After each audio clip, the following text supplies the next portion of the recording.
ವೀಕ್ಷಕರೇ, ನೆನಪಿದೆ ತಾನೆ, ಇನ್ 2 ದಿನ ಬಾಕಿ ಇರೋದು. ಏನಕ್ಕೆ ಅಂತಿದ್ದೀರಾ? ಗುರೂಜಿಯವರು ದಾವಣಗೆರೆಗೆ ಬರ್ತಿದ್ದಾರೆ. ಹಾಗಾಗಿ ದಾವಣಗೆರೆ ನಿವಾಸಿಗಳಾಗಿರ್ಬೋದು ಅಥವಾ ಗುರೂಜಿಯವರನ್ನ ನೋಡ್ಬೇಕು ಅಂತ ಬಹಳ ಹಪ್ಸಿರೋ ಎಲ್ಲರೂ ಕೂಡ ಬರಬಹುದು ದಾವಣಗೆರೆಗೆ. ಸ್ಥಳ SS Kalyana Mantapa, ITI college ಎದುರು.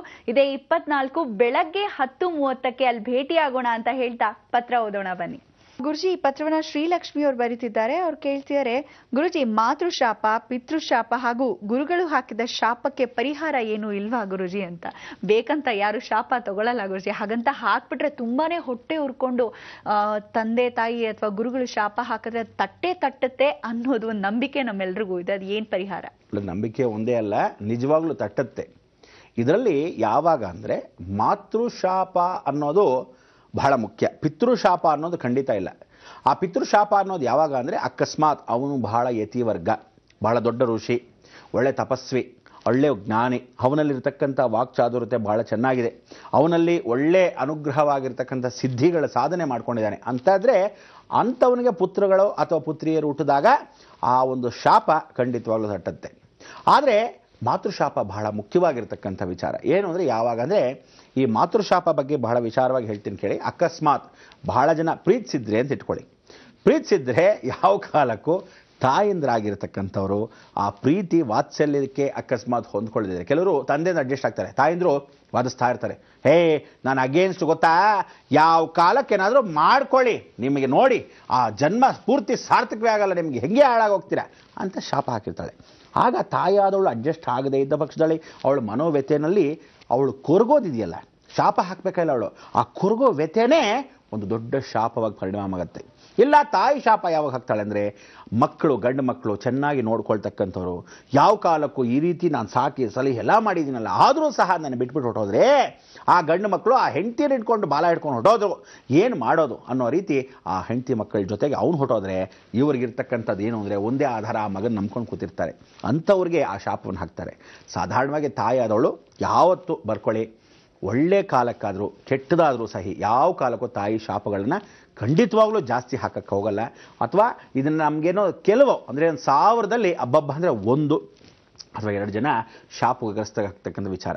ಯಾವಾಗ ಶಾಪ ಹಾಕ್ತಾರೆ ಅಂದರೆ, ಇಡೀ ಕುಟುಂಬ ಬೇರೆಯವರಿಗೆ ಯಾವುದೋ ಒಂದು ರೀತಿಯಲ್ಲಿ ವಿಶೇಷವಾಗಿ ಸಾಕಿದ ತಾಯೋ ಅಥವಾ ಯಾವ ಕಾಲಕ್ಕೂ ಒಂದು ವಿಶೇಷವಾಗಿ ಮಕ್ಕಳು ಇಲ್ಲದೆ ಇರತಕ್ಕಂಥವಳು ಒಂದು ದೊಡ್ಡ ಶಾಪವನ್ನು ಹಾಕಿ ಆ ಇಡೀ ವಂಶಕ್ಕೆ ಪರಿಪೂರ್ಣವಾಗಿ ಆಗದೆ ಇರತಕ್ಕಂಥದ್ದು ವಿಚಾರಕ್ಕೆ ಏನಾದಿದ್ರೆ ಹಾಕ್ತಾಳೆ. ಆದರೆ ಗುರು ಶಾಪ ಬಹಳ ದೊಡ್ಡದು. ಗುರು ಶಾಪ ಹಾಕದೇ ಇದ್ರೂ ಪರವಾಗಿಲ್ಲ, ಅವನು ನೊಂದ್ಕೊಂಡ್ರೆ ಸಾಕು, ಇಡೀ ವಂಶ ನಿರ್ವಂಶ ಆಗ್ಬಿಡುತ್ತೆ. ಅದಂತೂ ಸತ್ಯ. ಯಾಕೆಂದರೆ ಗುರು ಶಾಪಗಳಲ್ಲಿ ಏನು ಹೇಳ್ತೀವಿ, ಹಸು ಗುರು ಶಾಪ, ಆ ರೀತಿಯಾಗಿ ಗುರುನ ನೆನೆಸ್ಕೊಂಡ್ರೆ ಹಸುನೇ ನೆನೆಸ್ಕೊತೀವಿ.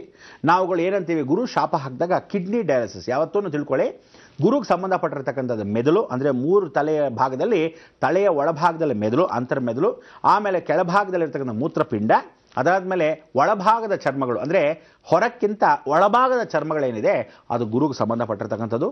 ಕಣ್ಣಿನ ಕಾಂತಿಗೆ ಕಣ್ಣಿನ ಮೇಲ್ಭಾಗ ಇರತಕ್ಕಂಥ ಆ ರೆಪ್ಪೆ ಏನಿದೆ, ಆ ರೆಪ್ಪೆ ಗುರುಗೆ ಸಂಬಂಧಪಟ್ಟಿರ್ತಕ್ಕಂಥದ್ದು. ಅದಾದಮೇಲೆ ಮೂಳೆಗಳೇನಿದೆ, ಮೂಳೆಗಳ ಜೊತೆಗೆ ಮಸಲ್ಸ್ ಅಂತಿರ್ತೀವಿ, ಅದರಲ್ಲಿ ನರಗಳು ಬೇರೆ, ಮಾಂಸಗಳು ಬೇರೆ. ಆ ಮಾಂಸ ಖಂಡಗಳು ಈ ಮೂಳೆಗಳ ಜಾಯಿಂಟ್ಸ್ ಭಾಗ ಕೂದಿರುತ್ತಲ್ಲ, ಅದು ಗುರುಗೆ ಸಂಬಂಧಪಟ್ಟಿರ್ತಕ್ಕಂಥದ್ದು. ಪಾದದಲ್ಲಿ ಹಿಂಬಡಿ ಏನಿದೆ ಅದು ಶನಿಯ ಕೆಳಭಾಗದಲ್ಲಿ ಆ ಪಾದದ ಅಂಗಳ ಏನಿದೆ ಅದು ಗುರು. ಹಾಗೆ ಹೆಬ್ಬೆಟ್ಟು ಕೈಯಲ್ಲೂ ಅಷ್ಟೇ, ಕಾಲಲ್ಲೂ ಅಷ್ಟೇ, 2 ಹೆಬ್ಬೆಟ್ಟು ಗುರುಗೆ ಸಂಬಂಧಪಟ್ಟದ್ದು. ಅಂದರೆ ಈ ಗುರುಗೆ ಸಂಬಂಧಪಟ್ಟ ಹಾಗೆ ಗುರು ಶಾಪ ಹಾಕಿದಾಗ ಇಲ್ಲಿ ಶುರು ಆಗತ್ತೆ ಅವ್ರಿಗೆ ನೋವು ರುಜುಗಳು.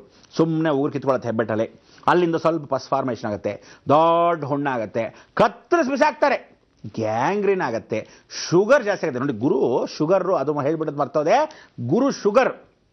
ಯಾವತ್ತೂ ನಿಮಗೆ ಶುಗರ್ ಬರೋದೇ ಗುರುವಿಂದ, BP ಬರೋದು, ಬ್ಲಡ್ ಪ್ರೆಷರ್ ಗುರುವಿಂದ. ಗುರು ಇದ್ದರೆ ರಕ್ತದ ಜೊತೆ ರಾಹು ಜೊತೆ ಕೂತ್ಕೊಂಡಾಗ BP ಜಾಸ್ತಿ ಆಗುತ್ತೆ. ಗುರು ಶುಕ್ರನ ಜೊತೆ ಕೂತ್ಕೊಂಡಾಗ, ಶನಿ ನೋಡ್ತಾ ಇದ್ದಾಗ, ಅಥವಾ ಶನಿ ಜೊತೆ ಕೂತ್ಕೊಂಡು ಶುಕ್ರನ್ ನೋಡ್ತಾ ಇದ್ದಾಗ ಖಂಡಿತವಾಗ್ಲೂ ಶುಗರ್ ಬರೋದು ಗ್ಯಾರಂಟಿ. ಬರೆದಿಟ್ಕೊಂಡ್ಬಿಡ್ಬೇಕಾದಿದ್ನ. ಆವಾಗ ಎಲ್ಲಿ ಯಾರಿಗೆ ಶುಗರ್ BP ಬಂತೋ ಗುರುದೋಷ ಬಂತು ಅಂತ ಹಣೆ ಬರದಲ್ಲಿ ಬರೆದಿಟ್ಕೊಂಬಿಡಿ. ಅದಾದ ಮೇಲೆ ಗುರು ಹೇಗೆ ಶುರು ಮಾಡ್ತಾನೆ ಅಂದರೆ, ಕಣ್ಣಲ್ಲಿ ಪರೆ, ಅವನ ಚರ್ಮ ಅಲ್ವಾ, ಆ ಕಣ್ಣಲ್ಲಿ ಪರೆ ಶುರು ಮಾಡ್ತಾನೆ, ಕಣ್ಣು ಸ್ವಲ್ಪ ಮಂಜಾಗಿ ಶುರು ಮಾಡ್ತಾನೆ. ಆವಾಗ ಗುರು ಶಾಪ. ಅವನಿಗೆ ದಾರಿದ್ರ್ಯವನ್ನು ಕೊಡಕ್ಕೆ ಶುರು ಮಾಡ್ತಾನೆ. ದಾರಿದ್ರ್ಯ ಅಂದರೆ ಊಟಕ್ಕೆ ಎಲ್ಲ ಇರುತ್ತೆ, ಒಂದೊಂದೇ ಕಳ್ಕೊತಾ ಇರ್ತಾನೆ. ಆ ಕಳ್ಕೊಳ್ಳೋಕೆ ಶುರು ಆಗ್ತಾ ತಕ್ಷಣ ಜ್ಞಾಪಕ ಇಟ್ಕೋಬೇಕು, ಅಯ್ಯೋ ಗುರು ಶಾಪಪ್ಪ, ಎಲ್ಲೋ ಯಾರಿಗೋ ಏನೋ ಅಂದಿದ್ದೀನಿ, ಯಾವುದೋ ಬ್ರಾಹ್ಮಣನ ಬೈದಿದ್ದೀನಿ, ಯಾವುದೋ ಹಸುನ್ ತಿಂದು ಸಾಯಿಸ್ಬಿಟ್ಟಿದ್ದೀನಿ, ಅಯ್ಯೋ ಕರ್ಮ, ಆವತ್ತೇನೋ ಬಾಯಿ ಚಪ್ಪಲ, ಇವತ್ತು ಆ ಫ್ರೆಂಡ್ಸ್ ಜೊತೆ ಹೋಗಿ ಚೇರ್ಸ್ ಅನ್ನೋವಾಗ ಗೊತ್ತಾಗಿಲ್ಲ ಯಾವುದು ಗುರು ಯಾವುದು ವಿಶೇಷ, ಹಂದಿ ಯಾವುದೋ ಅಥವಾ ಯಾವ ಕಾಲಕ್ಕೆ ಹಸು ಯಾವುದೋ ಅಂತ ಗೊತ್ತಿಲ್ಲ, ತಿಂದು ಸಾಯಿಸ್ಬಿಟ್ಟೆ. ಈ ಗುರು ಶಾಪ ಖಂಡಿತ ಬಿಡೋಲ್ಲ. ಎಷ್ಟು ಜನ ಎಷ್ಟೋ ವಿಶೇಷವಾಗಿರ್ತಕ್ಕಂಥ ಗುರುಗಳನ್ನು ಪರಿಪೂರ್ಣವಾಗಿ ಬೈದು ನಿಂದನೆ ಮಾಡಿ ಹಾಸ್ಯಕೊಂಡು ಮಾಡ್ತಾ ಇರ್ತೀರಾ, ಜೀವನ ಪರ್ಯಂತ ಅನುಭವಿಸ್ತೀರಾ ನನ್ನ ಮಕ್ಕಳ ಅಂತ. ಆ ಗುರು ಶಾಪ ಯಾವ ಕಾಲಕ್ಕೂ ಯಾರನ್ನೂ ಬಿಡೋದು ಸಾಧ್ಯವಿಲ್ಲ. ಇದು ಹೇಗೆ ಅಂದರೆ, ಗುರು ಬಂತು ದೊಡ್ಡ ಗ್ರಹ, ಜ್ಞಾಪಕ ಇಟ್ಕೊಳ್ಳಿ. ಹಂತ ಹಂತವಾಗಿ ನಿಧಾನಕ್ಕೆ ಬರ್ತಾನೆ. ಆದರೆ ಒಂದು ಸಲಿ ಬಂದ ಅಂದರೆ ಪೂರ್ತಿ ಆನೆ ಕಾಲು ತಲೆ ಮೇಲೆ ಇಟ್ಟಾಗ ಹೇಗಿರುತ್ತೆ ಅದೊಂದ್ಸರಿ ಅನುಭವಿಸ್ಬೇಕು ನೀವು, ಆವಾಗ ಗೊತ್ತಾಗತ್ತೆ ಆ ಗುರು ಶಾಪ ಯಾವ ಕಾಲಕ್ಕೂ ಬಿಡಲ್ಲ. ಅದಕ್ಕೆ ಇದಕ್ಕೆಲ್ಲ ಪರಿಹಾರ ಅಂದರೆ ಖಂಡಿತವಾಗ್ಲೂ ಇದೆ. ಸೌಮ್ಯ ರೀತಿಯಲ್ಲಿ, ಸೂಕ್ಷ್ಮ ರೀತಿಯಲ್ಲಿ ನಾವು ಅನುಭವಿಸಿದಾಗ ಆ ಗುರು ಶಾಪವನ್ನು ಪರಿಹಾರ ಮಾಡ್ಕೊಳ್ಳೋಕ್ಕೆ ಪ್ರತಿ ಸಲ ನಿಮ್ಗೆ ಹೇಳ್ತಾ ಇದ್ದೀನಿ, ಹಸುವನ್ನು ಚೆನ್ನಾಗಿ ನೋಡ್ಕೊಳ್ಳಿ. ಹಸುಗೆ ಎಷ್ಟು ಚೆನ್ನಾಗಿ ನಾವು ಬೆಲ್ಲದ ಪಾಕದ ಆ ಬೆಲ್ಲವನ್ನು ಪುಡಿ ಮಾಡಿ, ಅಕ್ಕಿ ಅಂದರೆ ಆ ಚಂದ್ರ ಜೊತೆಗೆ ಅಂದರೆ ಒಬ್ಬೊಬ್ರದ್ದು ಒಂದೊಂದು ಕೈ ಹಿಡಿ, ಯಾರಿಗೆ ಆ ಗುರು ಶೋಪ ಇರುತ್ತೆ, ಗೌರು ನಿಂದನೆ ಆಗಿರುತ್ತೆ, ವಂಶಕ್ಕಿರುತ್ತೋ ಯಾರಿಗಿರುತ್ತೋ ಗೊತ್ತಿಲ್ಲ, ಮಾಡ್ಕೊಂಡಿರ್ತಕ್ಕಂಥ ಅಕ್ಕಿಯನ್ನು ಆ ಪುಡಿಯನ್ನು ಮಾಡಿ ಹಸುಗೆ ತಿನ್ನಿಸಿದಾಗ ಎಷ್ಟು ಸಂತೋಷ ಹಸು ಪಡತ್ತೆ, ಎಷ್ಟು ಆನಂದ ಆ ಬಾಲ ಅಲ್ಲಾಡಿಸತ್ತೆ, ಗುರು ಸಂತೋಷ. ಎಷ್ಟು ಸಲ ನಾವು ಗುರುಗಳನ್ನು ನಮಸ್ಕಾರ ಮಾಡಬೇಕು. ಪ್ರತಿ ಸೋಮವಾರ ಗುರುವಾರ ರಾಘವೇಂದ್ರ ಸ್ವಾಮಿ, ಶಿರ್ಡಿ ಸಾಯಿಬಾಬಾ, ದತ್ತಾತ್ರೇಯ, ರಮಣ ಮಹರ್ಷಿಗಳು, ರಾಮಕೃಷ್ಣ ಪರಮಹಂಸರು, ವಿವೇಕಾನಂದ, ಶ್ರೀಧರ ಸ್ವಾಮಿಗಳು, ಹೀಗೆ ಹೋಗ್ತಾ ಹೋಗ್ತಾ ಗುರು ಅನುಗ್ರಹ ಎಷ್ಟು ಚೆನ್ನಾಗಿರುತ್ತೋ ಅಷ್ಟು ಚೆನ್ನಾಗಿ ನೀವು ಗುರು ದೋಷಗಳನ್ನ ಪರಿಹಾರ ಮಾಡ್ಕೊತೀರಾ. ಬ್ರಾಹ್ಮಣೋತ್ತಮನಿಗೆ ಆವಾಗವಾಗ ಕರೆದು ವಿಶೇಷವಾಗಿ ಬ್ರಾಹ್ಮಣರಿಗೆ ನಮಸ್ಕಾರ ಮಾಡು. ಯಾವುದೋ ದೇವಸ್ಥಾನದಲ್ಲಿ ಒಂದು ಉಪಾಯ ದಾನ, ಒಂದು ತೆಂಗಿನಕಾಯಿ ಕೊಟ್ಟು ನಮಸ್ಕಾರ ಮಾಡು, ಒಂದು 10 ರೂಪಾಯಿ ಕೊಟ್ಟು ನಮಸ್ಕಾರ ಮಾಡಿ. ಯಾಕೋ ಗುರುಗಳೇ ನಿಮ್ಮ ನಮಸ್ಕಾರ ಮಾಡಬೇಕು ಅಂತ, ನಮಸ್ಕಾರ ಸರಿ ಆಯಿತು. ವಿದ್ಯೆ ಹೇಳ್ಕೊಟ್ಟಿರ್ತಾನೆ ಯಾವ ಗುರು, ಅವನ ಹತ್ರ ಹೋಗಬೇಕು, ಒಂದು ನಮಸ್ಕಾರ ಹಾಕಬೇಕು. ನೀನು ವಿದ್ಯೆ ಹೇಳ್ಕೊಟ್ಟೆ, ನಾನಿವತ್ತು ಮೇಲೆ ಬಂದಿದ್ದೀನಿ, ಭಾಳ ಸಂತೋಷ, ಆದರೆ ನಿನ್ನನ್ನು ನಾನು ಮರಿಬಾರ್ದು, ಒಂದು ನಮಸ್ಕಾರ ಅಲ್ಲಿ ಹಾಕು. ನಿಮ್ಮ ತಾತನ ಮನೆ ಗಂಟೇನು ಹೋಗಲ್ಲ, ಕಳ್ಕೊಂಡಿರೋದೇನಿದೆ ಗೈನ್ ಎಲ್ಲ ಅವನಿಂದ ಅದನ್ನೇ. ಅದಕ್ಕೆ ಗುರು ಮೀರಿಸ ಶಿಷ್ಯ ಆಗಿರೋದನ್ನ ಆ ಗುರು ದೋಷಗಳಿಗೆ ಪರಿಹರ್ತಾನೆ. ಅದಕ್ಕೆ ಗುರು ಶಾಪಗಳಿಗೆ ಗುರಿಯಾದಾಗ ಬಹಳ ದೊಡ್ಡದು. ಎರಡನೇದಾಗಿ ತಾಯಿ ಶಾಪ. ಅದಕ್ಕೆ ತಾಯಿಗೆ ಚಂದ್ರ ಅಂತ ಕರಿತೀವಿ. ಅದಕ್ಕೆ ಬೆಳ್ಳಿ ತಟ್ಟೆಯಲ್ಲಿ ಊಟ ಮಾಡಿ ಅಂತ ಹೇಳ್ತೀವಿ, ಬೆಳ್ಳಿ ಉಂಗುರವನ್ನು ಹಾಕ್ಕೊಳ್ಳಿ ಅಂತೀವಿ, ಅಥವಾ ಬೆಳ್ಳಿ ಮುತ್ತನ್ನು ಒಂದು ಸರಿಯಾಗಿ ಧರಿಸ್ಕೊಳ್ಳಿ ಅಂತೀವಿ. ಚಂದ್ರ ಕೆಟ್ಟೋಗ್ತಾನೆ ಅಂದರೆ ಹುಚ್ಚಾಸ್ಬಿಟ್ಟಿರ್ತೀರ, ತಾಯಿ ಶಾಪ ಹಾಕ್ಬಿಟ್ರೆ ಅಂತ ಹುಚ್ಚಾಸ್ಬಿಟ್ಟು ಗ್ಯಾರಂಟಿ. ಎಷ್ಟು ಜನ ಹೆಣ್ಣು ಮಕ್ಕಳು ಮದುವೆ ಮಾಡಿಕೊಂಡು ಅಕಸ್ಮಾತ್ ತಾಯಿಗೆ ಅಡ್ಜಸ್ಟ್ ಆಗದೇ ಇದ್ದವ್ರು ಇದ್ದಾರೋ ಅವರೆಲ್ಲ ಯಾವ ಕಾಲಕ್ಕೂ ತಾಯಿ ಶಾಪ ಗುರಿಯಾಗಿದ್ರು. ಅಪಾರ್ಟ್ಮೆಂಟ್ ಕೂತಿರ್ತಾಳೆ, ನಮ್ಮಮ್ಮ ಬರ್ತಾ ಇಲ್ಲ ನನ್ನ ಮನೆಗೆ, ಯಾವ ಫಂಕ್ಷನ್ ಆದರೂ ನಮ್ಮಮ್ಮ ಬರ್ತಾ ಇಲ್ಲ, ಏನು ಮಾಡೋದು? ಅವಳು ಎಲ್ಲಿ ನೊಂದಿತಾ ಇರ್ತಾಳೋ ಅಲ್ಲಿ ಮರ ಒಣಗ್ತಾ ಇರುತ್ತೆ, ಇಲ್ಲಿ ಹಣ್ಣೇನಾಗ್ತಿರುತ್ತೆ, ಎಲ್ಲ ಸ್ಕ್ವೀಸ್, ಮುಗಿದೋಯ್ತು ನಿಮ್ಮ ಹಣೆ ಬರ. ಅದಕ್ಕೆ ತಾಯಿ ಶಾಪ ಬಹಳ ದೊಡ್ಡದು. ಅದಕ್ಕೆ ಯಾವತ್ತು ಅಡ್ಜಸ್ಟ್ಮೆಂಟ್ ಯಾರಿಗೆ ಮಾಡ್ಕೊತಿರೋ ಬಿಡ್ತಿರೋ, ಪಿತೃಗಳನ್ನ ಅಡ್ಜಸ್ಟ್ ಮಾಡ್ಕೊಂಡ್ಬಿಡ್ಬೋದು, ದೋಷಗಳನ್ನ ಬೇಗ ತಳ್ಬೋದು.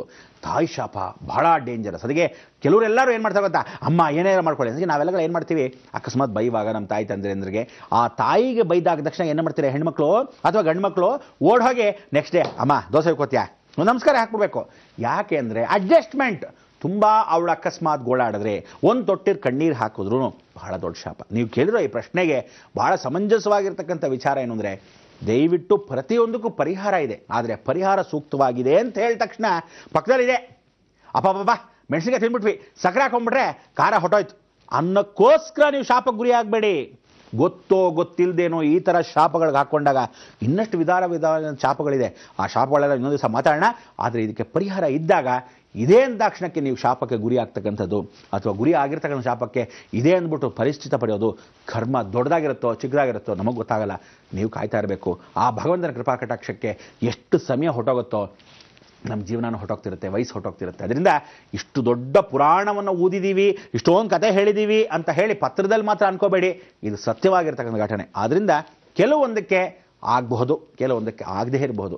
ಆದರೂ ಸಹ ನಾವುಗಳು ಭಗವಂತ ಅಂತ ಒಬ್ಬನಿದ್ದಾನೆ, ಅದಕ್ಕೆ ನೀವು ಯಾವತ್ತೂ ಅವನ ಕೈ ಹಿಡಿತಾನೆ ಅಂತ ಕಾಪಾಡೋಕ್ಕೆ ಅವನ ಹತ್ರನೇ ಶರಣಾಗತವಾಗಬೇಕು. ಇದು ದೊಡ್ಡ ವಿಚಾರ.